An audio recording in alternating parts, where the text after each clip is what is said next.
Yen, would you like to introduce yourself and also why you're here? Okay, thank you, Yeah, Gemma. Okay, hello everyone. My name's Yen. you I'm can. an artist slash illustrator. I've been drawing my entire life since I can remember. I have my own studio.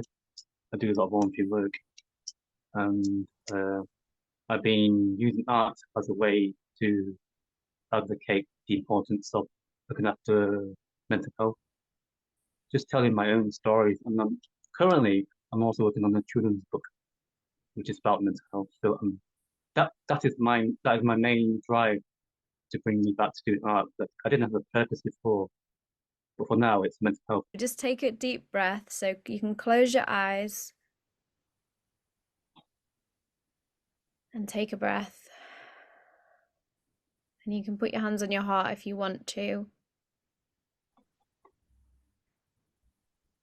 But just imagine that we're in a circle and we're all here in person with each other. And we're going to each share. Think about this topic, healing the artist's mind or healing the artistic mind. What does this mean to you? We've shared a little bit of our stories with you.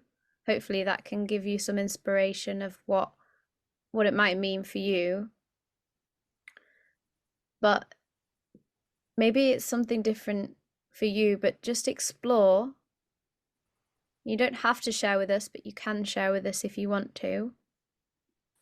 What does this topic mean to you? What does healing the artistic mind mean to you? What I feel is that I become very curious about the world. So, look at the world intently, right? So there's a curiosity. So I'll look at many things because my my art practice is mostly visual. So it's drawing, it's painting. Now to do that from observation, I mean, there are many reasons why people draw and paint, but if I just talk about observational drawing, you look at what you're looking at something or looking at the world and you're trying to make sense of it. And last year, I allowed myself to be brave and say, you know what, it's time to change my life. Even I didn't know what to do, but I just allow myself to be myself at that time. And recently, out of thin air, I started painting last year. And to be honest, I never again felt anything nearby depression. I think if we are suppressing our creative being inside, that's where those all different kind of mental problems or even physical problems, we are like blocking our energy, and that's why they are showing up. But as soon we are returning, that is the journey to return to ourselves. There is no space for anything like that anymore. It's still a journey to get out, isn't it? But it's more faster journey out than go deeper, deeper, deeper, deeper. That's my experience. I found that when I created something, it's almost like a release. It's like I don't know, like sneezing, but like stinging, like the same sort of release that you get when you feel like the positive chemicals going into your brain because you're really getting in tune with the song, something like spiritual about it. And I just because I come from like a practical background, sort of engineering style, that people go, "Oh, you're not that spiritual," and so I find it's just that when I've tried to discuss it with some people, they're just not interested or they don't understand. And it's not that they're bad people, but it's just that um when you can truly connect with something like a subject, and it could be art or it could be walking in nature, it makes you feel better, like on a deep level. Artistic. It kind of was Gemma that kind of like made me think anyone can bloody be artistic. So I was, it's been a journey. So I started focusing a bit more on my odd bits of poetry that I was doing. And yeah, I guess it's like really important to explain like the benefits of it. Like I think, was it you, Adam, that you were mentioning how when you're trying to describe like the feeling that you get when you've done it, it's kind of like a sneeze or something like that. I kind of knew what you were talking about when you said that. I had a feeling where I felt like writing a poem, and I was like, no, now's the time.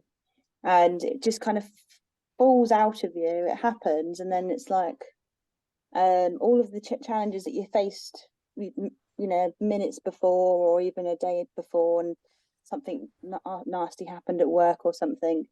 It's all put into perspective, and it's kind of like being corrected in your mind. I mean, it's kind of what happens in meditation, which is why I also think meditation is creative. And then when I think about it even more, I started thinking about it from my session with Jemma last year, and realized that I've kind of created my life from then on by being very conscious of it, and kind of making the decision to create what is right for me and stuff like that. So, and when you all explain the anger, the pain, the not having anyone to talk to, not anyone being not supportive around you, I feel like I've been going through those emotions and you all just explaining my journey, and I was like, how interesting. Like, this is the whole point of having sessions like this. And I know I go for yoga and everything, but I get to a point where I feel stuck with all of it. And I'm like, okay, what do I do now? What do I do now? And when you say close your eyes, and what is healing for you, healing the creative mind, and the lady that said something about our creativity is the journey out, it just reminded me like how much I've closed up on myself because I got 3 children and everything. I used to like drawing. My children keep on looking at my portfolios and like, oh, mom, you used to be very good at drawing. You used to be very good at this. Why don't you do it anymore? I'm like, can you help me do this? Help me with this. I can't. I'm like, I can't draw anymore. I cannot do it. So when I was doing the meditation and everything, listening to everybody, I was like, when I come out of here today, I'm taking my sewing machine out and starting again. So thanks for everyone. Thank you for sharing. Thank you. Thank you so much. Oh, yes.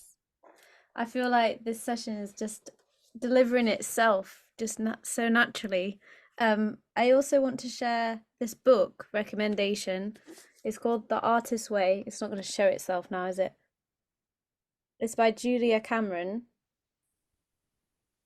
And I think it might have been you, Gemma, that said about getting back in alignment with yourself. And I think that's come up a few times and has really resonated with me. But I think the thing that like healing the artist's mind, so but like my art, and I really appreciate the loose definition because my art is academic. So like the loosest definition possible of art, basically. I really like looking at bones, so that's my art. But basically, you know, a lot of what people have said about how they feel when they're doing the art, it's the same feeling I get.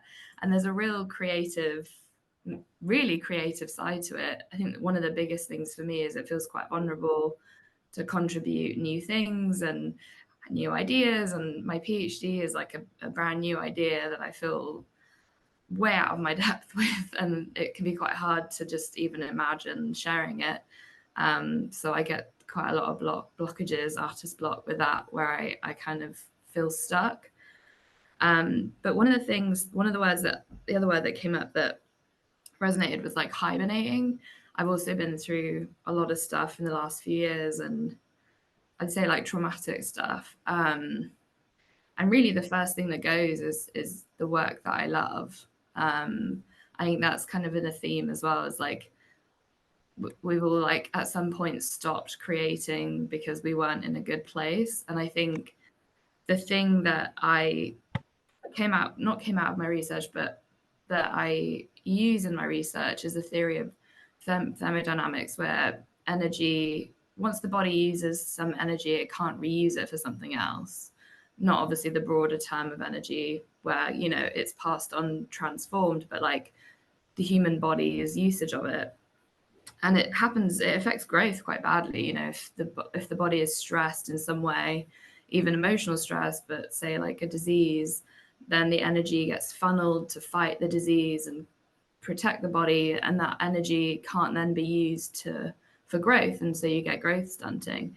And that idea, I feel like, really in my mind transfers onto what my experience of it has been, is like I just had to like survive and just get through and like recover and go through all the emotions and just like the roller coaster up and down of like just getting through traumatic experiences. And so the thing that wasn't growth, it was like creativity, and really the things that like would ultimately help me to heal. Grab your pencil or pen, and don't think about it too much, but think about the first thing that makes you happy. Draw that.